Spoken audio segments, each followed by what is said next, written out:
I'm Gabby. Welcome to another episode of the Happier Life Project, brought to you by free mental health and wellness app, My Possible Self, in partnership with the Priory Healthcare. And when we talk about wellness, it's a word that gets used a lot, but how much attention do we really focus on it? Wellness is the act of practicing healthy habits on a daily basis to attain better physical, mental and emotional health. And after indulging during the festive period, as you're listening to this, it's probably in January, which can often be a month of restriction and grueling fitness plans. But can we tip the scale too far in the wrong direction and end up less well, not so healthy, and definitely more miserable?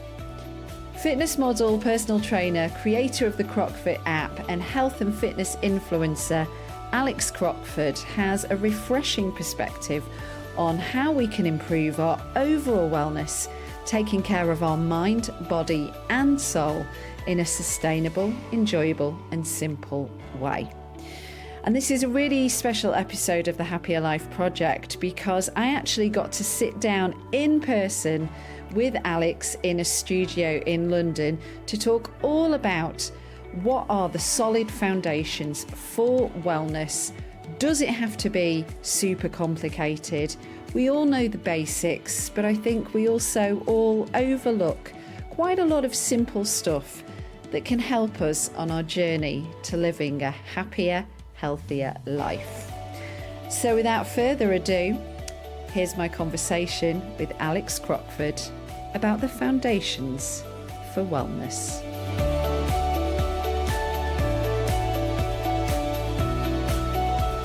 Fitness model, personal trainer, creator of the Crockfit app, health and fitness social media influencer, Alex Crockford. Welcome to the Happier Life Project. Thank you very much for having me.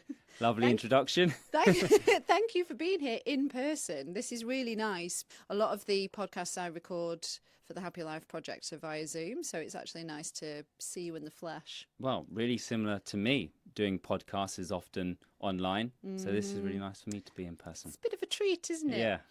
I want to jump straight in with the 4 pillars of health: nutrition, exercise, relaxation and sleep. So these pillars work together to keep your mind and body healthy. And first of all, I'm just really curious in terms of ranking them, where you would put number 1 being the most important and number 4 being the least. In what order would you promote those 4 pillars of health? So we've got nutrition, exercise, relaxation and sleep. Yeah, good question. And my head has automatically gone to, I can't, this is impossible. Very difficult. Often I would think that people, especially in the fitness industry where I'm hanging out a lot, would put the exercise up there as most important. But I know probably from really what is most important from a health and wellness point of view, I would say in this day and age is probably rest, sleep, then nutrition, then exercise. But it's real tight margins for me. And it's interesting you should say that. In the Western world as well, we are sort of programmed now to be on the go and feel guilty if we relax. Yes, definitely. And I think we've definitely hammered on quite a lot about fitness and exercise and getting moving, so much so that sometimes that's happening too much, and rest and sleep not enough. Oh yeah, and they all talk together, don't they, as well? And they all work together. And also, somebody might be quite sporty, the diet's okay, but they're an insomniac. So it's finding that balance, I think, which I imagine when you work with clients, it's different for everybody, isn't it, right? Exactly, because they're all so important, being a pillar. It's often about finding which one is the weak point of somebody's lifestyle, because some people might be really good at exercise, but their diet is terrible, or somebody can sleep really well and take lots of rest times for their mind and mental health, but they eat rubbish or they don't move enough. So it's all about finding what it is that's missing from somebody's lifestyle to really bring them up completely. Before we go any further, I think we should learn a little bit about you and your story. Have you always been sporty and eaten well and healthy? Has health always been like a priority for you? I've always been sporty. I started in sports, in football and basketball, went to college to learn sports and exercise science, and then university for fitness and personal training. So I've always been in this world, and I started to want to do it for me, to be stronger and fitter and healthier, and then becoming a personal trainer, I wanted to share it with others. And just like hopefully everybody realizes that you never really stop learning. So back at the beginning when I was starting to become a personal trainer, I knew hardly anything about nutrition and diet, and I've continued to learn more and more. So yeah, that's been my journey from personal trainer, and then many years later creating the Crockfit brand and social media, and now the fitness app. And we're going to go into that in a little bit. I'm wondering because, like, looking at your social media, and you've got loads of followers, so, you know, you obviously inspire a lot of people, but, like, I would imagine you would intimidate some people as well, because you look very lean and fit, and you know, you promote wellness and being healthy. Do you find people are like, I could never achieve that, so they don't even, there's like, well, what's the point? I could never look like that. Yes, I do try my best to be in the middle somewhere of inspiring but looking achievable, but I do very regularly get comments like that, like it's too difficult, or I don't know where to begin, or it's impossible for someone like me to achieve results like that. And I often respond with helping them realize that this is me, my journey, and years or decades of training and being really dedicated and excited about it. Whereas what you should be focusing on individually is you and yourself and your personal journey, and not trying your best and striving to look like me, but striving to be your best self, or your possible self. You're reaching your optimal self in mind, body, and fitness. And whatever that massive mountain is that you're looking to climb, it's much easier if you just focus on the small things, the step by step, because often they mount up for you getting closer up that mountain. And the same applies when you're going to the gym, or you're in a sports club or a community, and you see maybe somebody like me and you're a beginner. But in those circumstances, again, it's important just to use it as inspiration if you want, but focus mainly on your path, your journey, and where you are. Yeah. Oh, I love that answer. We all know the basic principles, right, at this point of like being healthy, as in we should eat lots of fruit and veg, we should drink 2 litres of water a day, we should avoid the fast food places, we should reduce our alcohol intake. Why do so many people choose to completely ignore that? I think it's mindset, isn't it? You're totally right. We are now in a place where we all pretty much know the basics. But I think it is mindset, and that can be broken down into many reasons why somebody might not be taking action, whether it's the lack of a goal or self-belief that they can make a change, or the willingness to do it, or like the previous question, is feeling like it's too much to change at once. I've got to increase my exercise, I've got to lift weights or go running, I've got to meditate now, I've got to change my entire diet. It's a lot to change at once. So I think that can often put people off making any changes sometimes. Do you think they see it as well as more of a chore than a pleasure? Like for me, eating healthily and nutritiously is a joy, and if I eat too much junk, especially if I'm doing a lot of traveling, I feel rubbish, and it does take its toll, not just, you know, physically and mentally, actually more so, and emotionally. I'm like, I just want my vegetables. But a lot of people don't think like that. You know? Totally. I feel exactly the same. If I haven't had anything green or natural for a few days, I think exactly the same. I think it comes down to self-awareness. You're able to listen to your body and feel what makes you feel good, whether you're really hydrated or eating healthy food. I think coming from that place of self-awareness, listening to your body and your mind, and realizing that everything external coming in plays a part about how you're feeling, from whether that's the diet you're eating, or the people you spend time with, or the social media you're spending time doing. All of this is playing a part coming in. And if you're able to link how you feel with those things, then I guarantee most people would be able to realize that the junk food has a negative impact when it's continuous rather than healthy food. So yeah, I agree. Absolutely. The Global Wellness Institute defines wellness as the active pursuit of activities, choices and lifestyles that lead to a state of holistic health. And then I was reading a little bit more, and I'm going to share my research. Wellness is not a passive or static state, but rather an active pursuit that is associated with intentions, choices and actions. It's like what you said, mindset, basically, as we work toward an optimal state of health and well-being. So basically, we have to put in the work and invest in ourselves, right?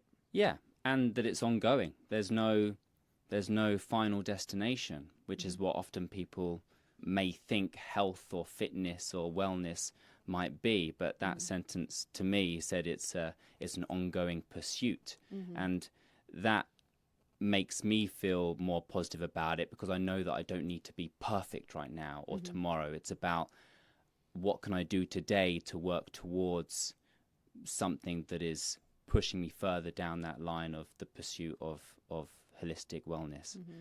And we can restart any time, right? So if we do have a few naughty days, say, or it's just been a bad week or whatever, it's not like, well, that's it then, case closed, I'm an unhealthy person. And also we've talked about how neither of us like the new year, new me. There's nothing wrong with the old you, right? And so why do we have to wait until January 1st to start?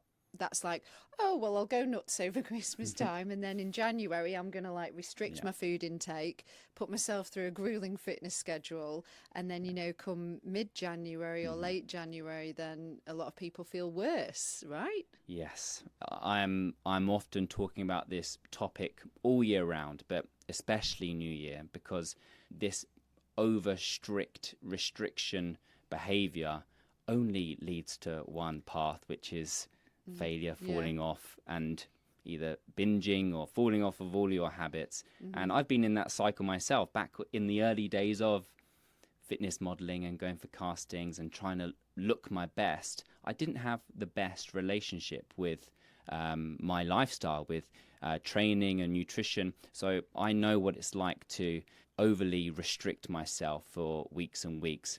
When the event is done, let's say for a casting or a photo shoot, or for other people maybe finishing a month of January or maybe not finishing a month of January, get to the weekend, have some bad food, and then that leads to a bad weekend and then a really bad week because the diet starts Monday, so I better eat as much I can now or just and that's not good, because you go back into the over restriction and then you're stuck in a cycle. And the best way to get out of that is exactly what you're saying, which is finding the continuous path of ongoing improvement.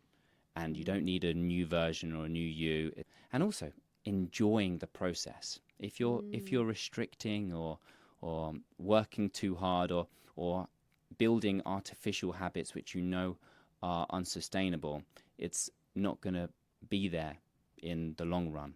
So when New Year comes around, if you're listening to this probably around that period, make sure that you're staying aware of the habits that you're building, and can you think, will I be able to maintain this for a month, 6 months, 2 years, 5 years? If so, then it's something that I can build into my life. And it doesn't mean changing too much too soon, just little things.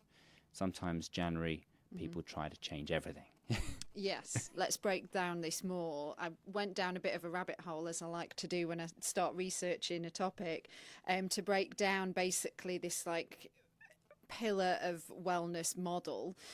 So, and I'd really love to know what you think about it. In 1997, Dr. Margaret Swarbrick coined the wellness model, which outlined the dimensions of wellness.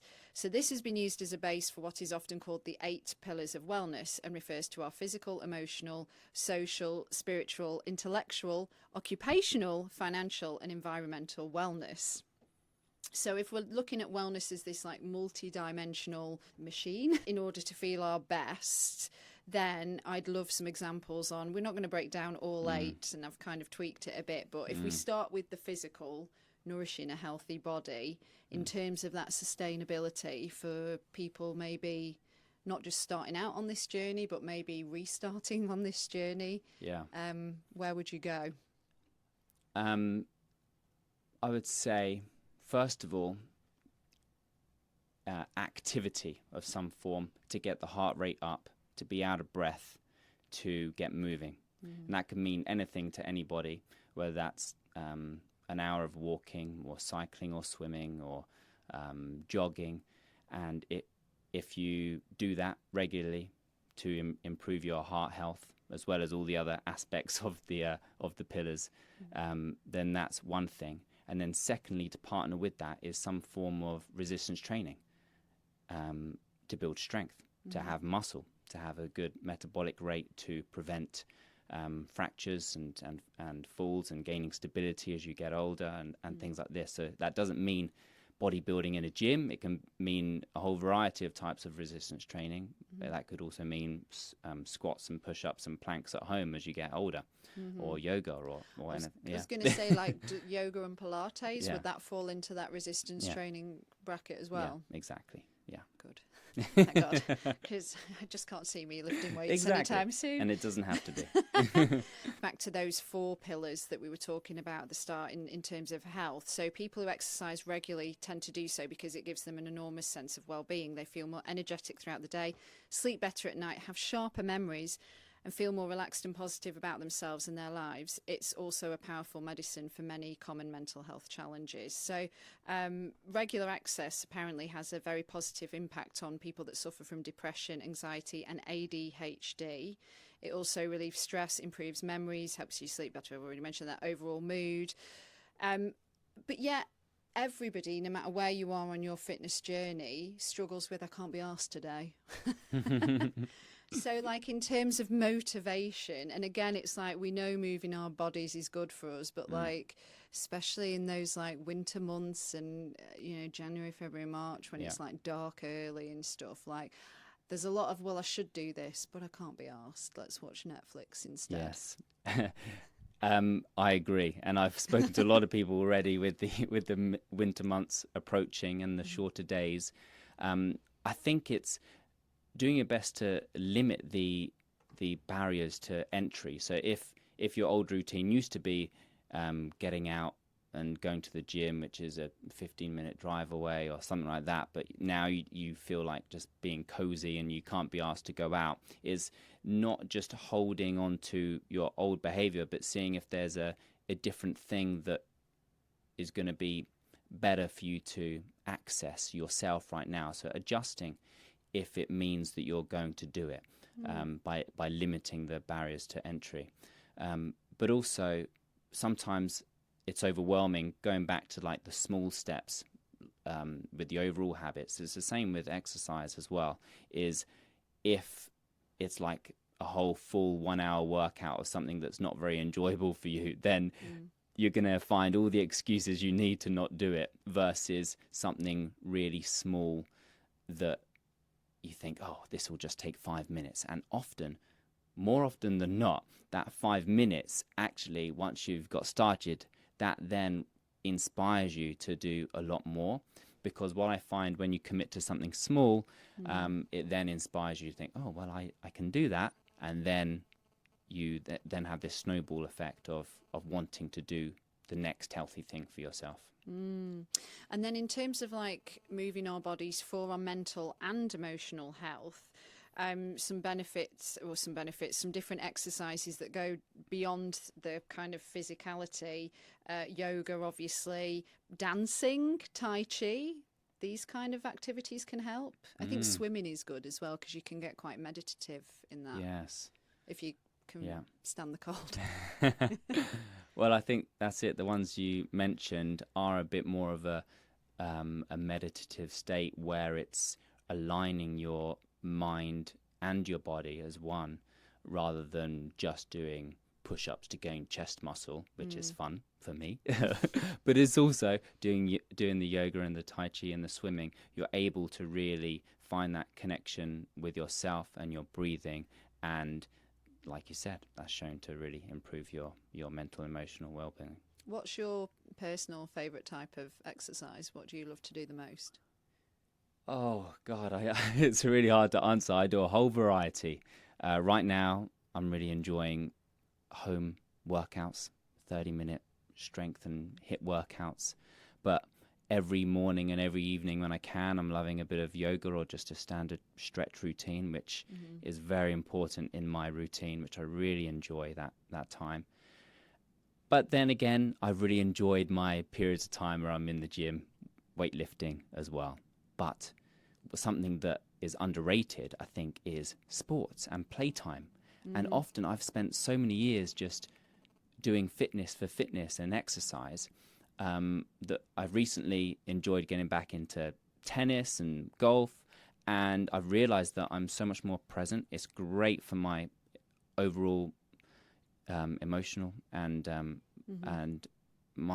mindfulness, because I'm so present and just enjoying the playfulness of it, rather than thinking this is burning calories or building muscle or getting me fitter.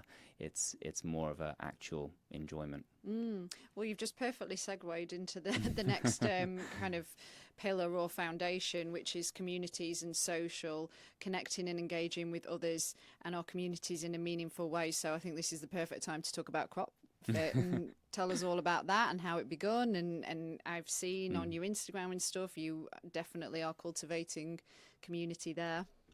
Yes. I started it many years ago from being a personal trainer and building social media up. I started by selling an online program, but it eventually built up into an app a few years ago, and an amazing community. And the community was built before building the app. And I think that is the real key thing that I've leaned into, because what I've noticed with fitness and a fitness journey for many people is, like you said, we often know what to do. We often know what to eat, or not exactly, but the overall guidelines, but we don't do it. And I found community and support is one of the biggest ways to hold people accountable, make them feel like they're part of something bigger, and have a positive place to hang out and talk about their journey, which inevitably really helps them on theirs. So yeah, we've got a community of people all over the world, getting fitter and healthier and happier, hopefully. Nice. Okay, in terms of like our mental well-being, I know this is something like you really advocate as well, in terms of like wellness and, again, nourishing our mind as much as our body. What works for you? What do you like to do to look after your mental health? Time in nature, for sure. And if you can partner any of that exercise, like the walking and the jogging or the cycling, I mean, if you can tick off lots of these wellness elements together in your life, right, and have them merge and intertwine with each other in one single day, then that's amazing. But time in nature, for sure. Disconnection from external stresses, whether that's work or social media or a laptop or technology. So some form of disconnect, so you can reconnect to yourself and who you are, really. That's, for me, when I find that I am really nourishing my mental health, is when I've successfully managed to switch off these external forces so that I'm able to go within instead and really be with myself and understand who I am spiritually. And are you into breath work as well? Yes, I see breath work as a part of that process sometimes, to help me gain that presence as well. I find if I were to do, well, breath work sometimes really helps me just relax. If I needed 3 or 5 minutes to just, I need a break, let's just do some slow breathing lying down. That's one way I really love to do breath work. And other times, more of a transformational, longer, intense breath work to get more presence before a meditation or something like that, I find useful as well. And then thirdly, I was just going to say one more in there. I would say the community element as well, the connection with others. So whether that's your family members or friends or your health and fitness tribe that you love to meet up with digitally or face-to-face or walking with people, that I see major as well. Touching on sleep real quick, do you ever have any clients or any of your followers on social media that say, I really can't sleep, I'm really struggling, and do you have any advice for sleep? Yeah, for absolutely. Good sleep? Yes. Yeah.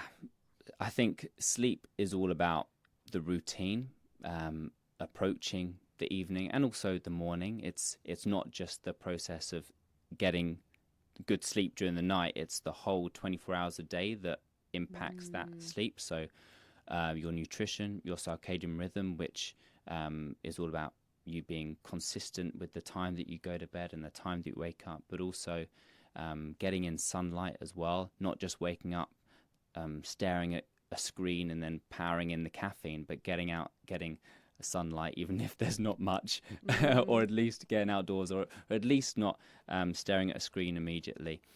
That's one thing, but also the evening routine, making sure that you stop eating 2 hours before going to bed so that you have that initial digestion complete, which will help.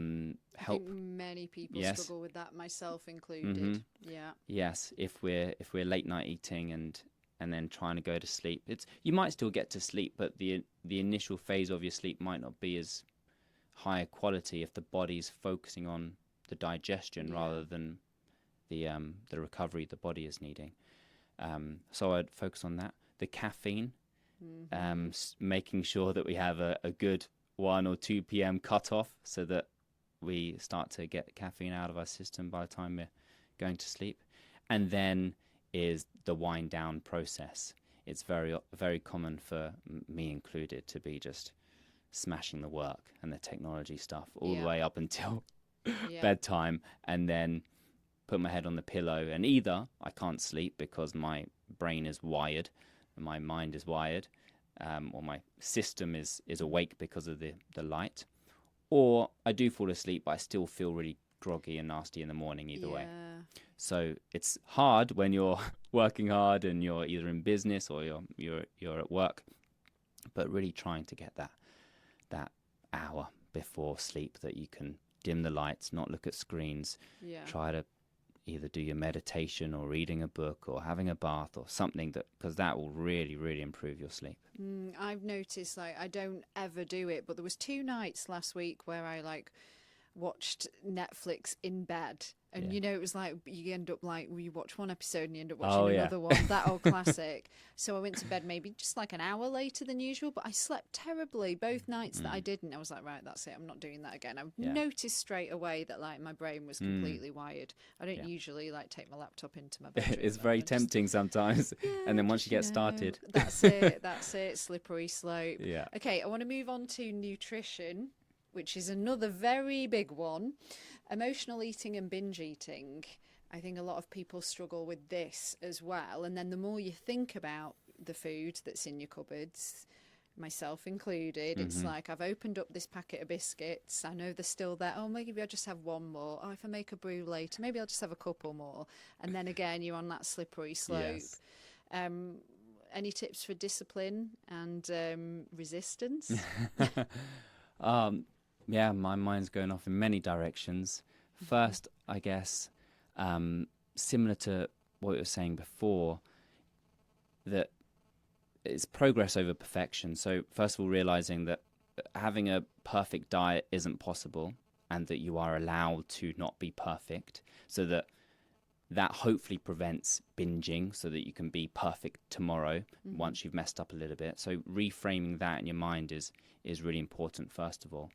And then secondly, if you are being restrictive, then of course you're going to have cravings and want to eat bad food and sugar because you're hungry and need food. So really just try to fill your diet with as much good food as possible. When you do that consistently, the cravings decrease and you end up not really wanting to eat bad because you're satisfied from the healthy food you're eating. And then thirdly, I guess more spiritually founded, what I'm realizing myself is that my cravings and bad food urges are much less these days. And I think it's because, I don't know, I'm finding happiness within me rather than reaching out. Maybe this is more of a deeper answer. Well, again, so, they're all intertwined, aren't they? Yes, they are.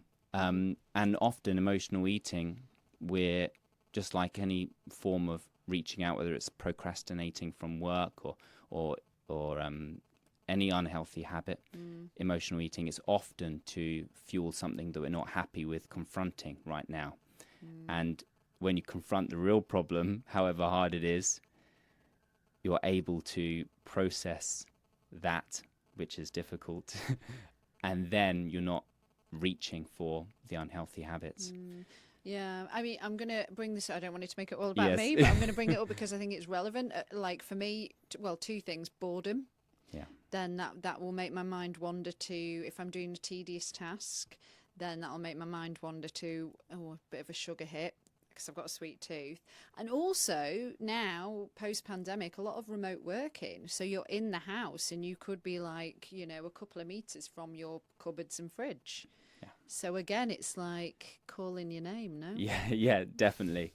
On that point, because I've always worked at home mostly, but I've heard it a lot, similar thing to what you just said about having a structure and then coming home where there may be either less structure or it's all available to you in your fridge and cupboards. You can do a standard thing of just trying to create a meal plan for yourself. Like these are the 5 meals that I'm going to have today. They're planned out. I know what they are, including the snacks and everything. And then maybe even know what time they are in the breaks around work. And that might be a step in the direction of helping you prevent the reaching out, so that like, well, it's snack time in half an hour, so I'm just going to wait for that. Yeah.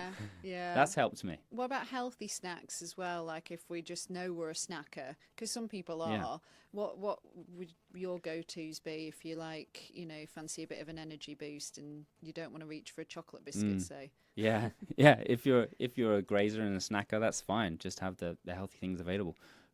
Fruits and vegetables that are just so low in calories that you can keep snacking on. Blueberries, raspberries, carrots, celery, peppers, cucumber, all the fun stuff. A lot of people listening now thinking that doesn't beat a packet of, Pringles or whatever, do you know? Yeah, it's true. Or you can, I guess rice cakes and peanut butters. You can be exciting with it, but it just takes... You can find whatever floats your boat in the healthy range, what excites you. If it's not peppers and cucumber and celery, then find the thing which is healthy. I have a 100-page nutrition guide for my crockfitters in my app that helps them do this. So there's like a big list of healthy snack ideas that they can reach to, so that they realize snacking isn't bad. It's just finding something that they enjoy that they can consistently go for. Do you advise on calorie counting?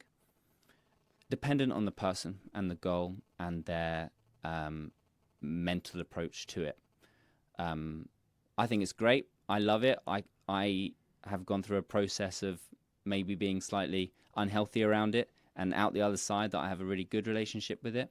If somebody either has had history in eating disorders or just doesn't enjoy doing it, or it really affects their mental health in doing it, then no, it's not worth it. And most people's goals, which are to be healthy and maybe slimmer or happier, then you don't need to calorie count. You just need to, most of the time, improve your nutrition and be healthier around all the elements that we've spoken about.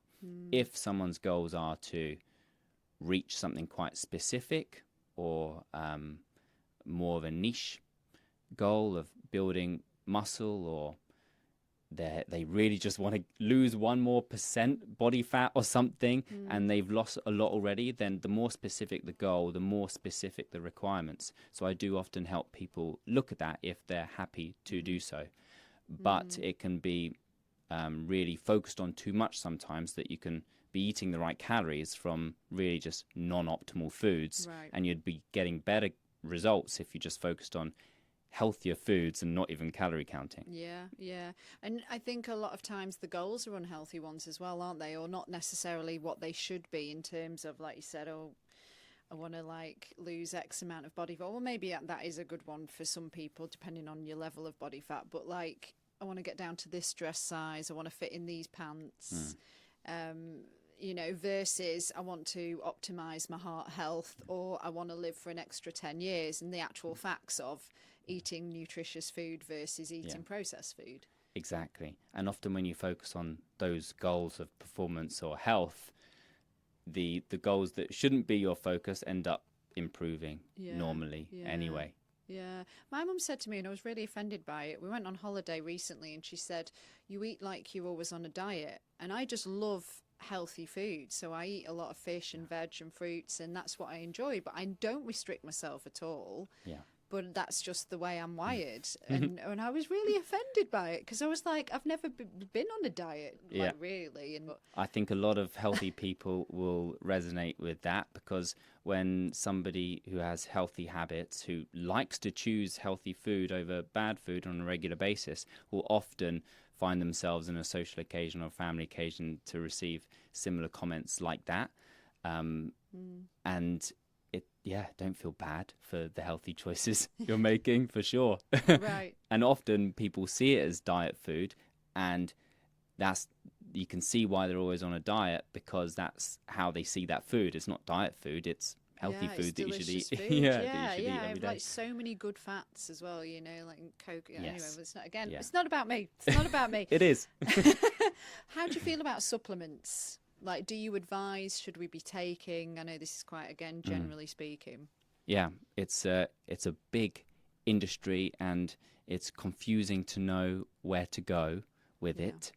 I think supplements should be seen for what they are, which is to supplement your healthy nutrition.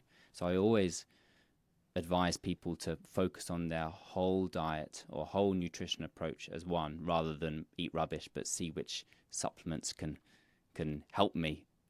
You should really focus on the foundation first. And once that's in place, there may be some supplements that are worthwhile having as a part of your routine, depending on what your goals are. And it might be health type supplements like multivitamins and vitamin D in England in January. Maybe. Yes. If you say, get outside in the sunlight. First of all, there's not much. And secondly, it's freezing. So I've got all layers on. So it's only my cheeks which are getting sun, which is nowhere near enough. So maybe vitamin D, omega-3, and things like this. But then there could also be, if you are doing resistance training and strength training, then a protein powder, I think, is a normal supplement to have these days. So looking for a good quality protein powder is often useful, which of course you want to be looking at a high protein diet from your nutrition. And a protein shake isn't going to be a magic pill. It's just a part of the whole nutrition approach. Yeah. Okay, so as we're starting to wrap things up, I've got a couple more questions.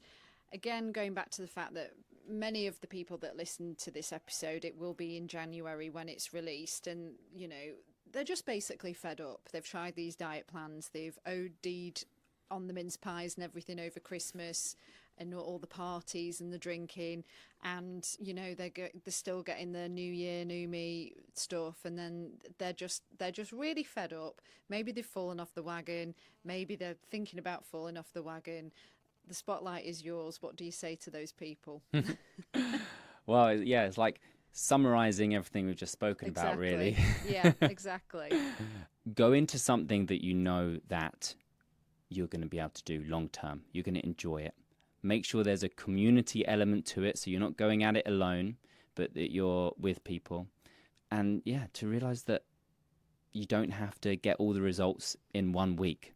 think about the results you're going to get over the next year and 2 years. And if you're feeling really fed up now, just try to promise yourself that you feel less fed up maybe this time in a year.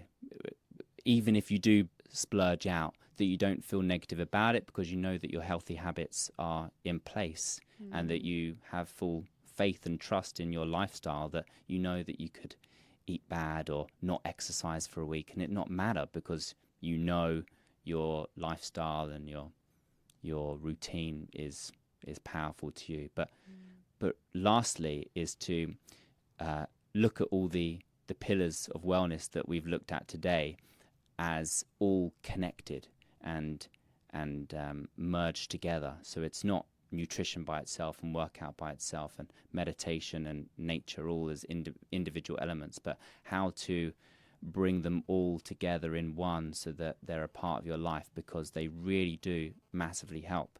You might not think that going for a walk out in nature helps you stop eating bad food or reduce craving, and that I might not be able to say for real in a science journal, but I know for sure that it does. Yeah. As well as many other aspects. Like sleeping at night if you've had a good brisk walk. Mm-hmm. Oh, yes. Yes. Great advice, Alex. Okay, last question. I ask every guest to set us some homework based on the theme of the episode. So in this case, what is a simple, actionable first step we can all take on our wellness journey, wherever we are on that will help us on our way to building a happier, healthier life? One actionable step. Yeah. One small step for man. You know? Yes. I would say to take one step at a time, one day at a time. Yeah. And to realize that whatever, if you've messed up or you've fallen off or you've had an amazing day, just remember that it's today, and that you'll be building on your journey tomorrow and the next day. Mm-hmm. Don't get overwhelmed by the massive journey ahead, the 100 days ahead. Just focus on today. What's also coming to my mind is journaling or writing down or kind of connecting to your goals and where you are, and that process of being aware of where you are and where you're looking to be, and looking at that every day, or writing it again every single day as it changes and adjusts, helps connect you to where you're going, because often we just get stuck in the repetition of each and every day, and we feel inspired and motivated when we're looking forwards towards something. We've got to make this fun, haven't we? We've got to enjoy it, and I think, like you said, taking it one day at a time and then actually feeling better, you do start to enjoy life more, which is the whole point of, got to enjoy it. Got to enjoy it. Smile, have a good time, and if you're not, you're doing it wrong. Oh, love it. Alex Crockford, thank you so much. So for more on you, Facebook, it's Alex Crockford Fitness. Twitter and Instagram at Alex Crockford. YouTube, your name, Alex Crockford. Website is www.crockfitapp.com. We'll add it to the show notes as well. So thank you very much. Thank you very much. Hello, it's Gabby back with you. Gosh, it was so nice to sit down in person with Alex Crockford, talking all about the foundations for wellness. I really hope you got a lot out of this episode. Thank you so much for joining me today. Now for the important housekeeping. If you are suffering with your mental health, there is a crisis button on the My Possible Self app that will signpost you to the correct information for immediate expert advice. Those of you who are listening on one of the podcast platforms, the My Possible Self app is completely free to download, so you don't need to worry about it costing you anything. If you're not already following us on social media, we are at My Possible Self, and I've been at Radio Gabby. And guys, if you are enjoying the podcast series and you do have time to leave us a review, that would be so much appreciated. That's your lot from me for today, so please do take care, and I'll see you on the next one. Bye for now.